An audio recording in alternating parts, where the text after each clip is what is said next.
अच्छा कुन्ना गोश्त कैसे बनेगा और क्या मिट्टी की हांडी ज़रूरी चाहिए, आज पता चलेगा।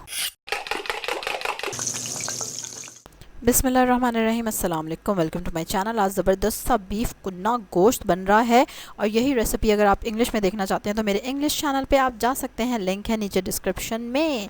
चलो जी, आज की रेसिपी शुरू करते हैं। चलें जी, सबसे पहले चाहिए 1 टेबलस्पून ज़ीरा, 1 टेबलस्पून दरा मिर्च, आधा टेबलस्पून पिसा हुआ सूखा धनिया। उसके बाद आपको चाहिए 1 टेबलस्पून हल्दी, 2 टीस्पून नमक और 1 टीस्पून गरम मसाला। अभी मैं आपको बताती हूँ हल्दी ज़्यादा क्यों डाल रहे हैं हम। 2 दरमियाने प्याज चाहिए हमें, 2 टेबलस्पून गंदम का आटा और इसके अलावा 1-2 मसाले और डालने हैं जो मैं साथ साथ बताऊंगी आपको। 4 टेबलस्पून ऑयल ले लेना है, उसमें आपने गोश्त डाल देना, तेज़ आंच पे गोश्त को ब्राउन करना है।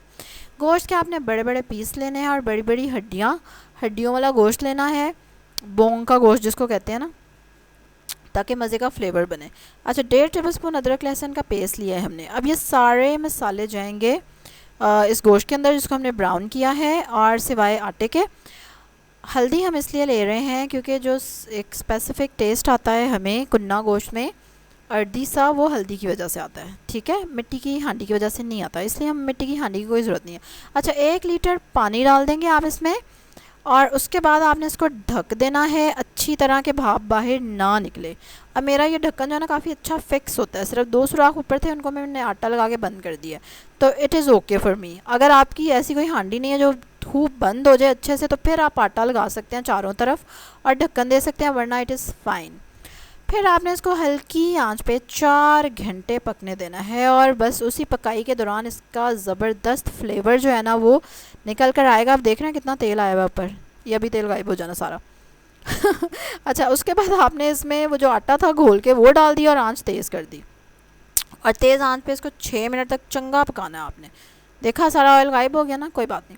अच्छा, 1 टेबलस्पून अदरक के स्लाइसेस आपने डाल दिए काट के, और भुना कुटा ज़ीरा 2 टीस्पून। ठीक है, हाँ, अब जाके मसाले सारे हुए पूरे और ज़बरदस्त सा क्या तैयार हो गया आपका कुन्ना गोश्त। और अभी ये थोड़ी देर आप इसको रखेंगे चूल्हा बंद करके तो ऑटोमेटिकली ऊपर तरी आ जाएगी अच्छी सी, इसलिए शक्ल की फ़िक्र ना करें इतनी। और ये बड़ा ही मज़ेदार सा कुन्ना गोश्त बन गया जिसको आप बिल्कुल नान के साथ खा सकते हैं या चावलों के साथ खा सकते हैं, आपकी मर्ज़ी है। और बहुत ईजी रेसिपी है, देखा कितनी ईजी रेसिपी है। और स्पेशली हांडी इज़ नॉट नेसेसरी। अब स्पेशल आप हांडी लेने जाएँ कुन्ना गोश्त बनाने के लिए, अगर हांडी है तो वेल एंड गुड, नहीं है तो कोई बात नहीं है। देखिए मैंने दूसरी देगची में ही बना लिया है।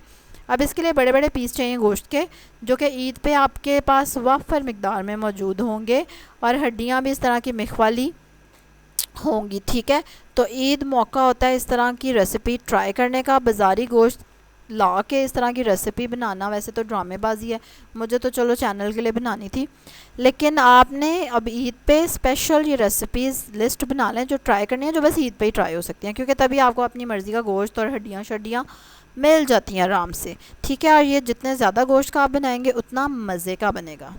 बीफ का बनाएं, मटन का बनाएं, रेसिपी यही रहेगी।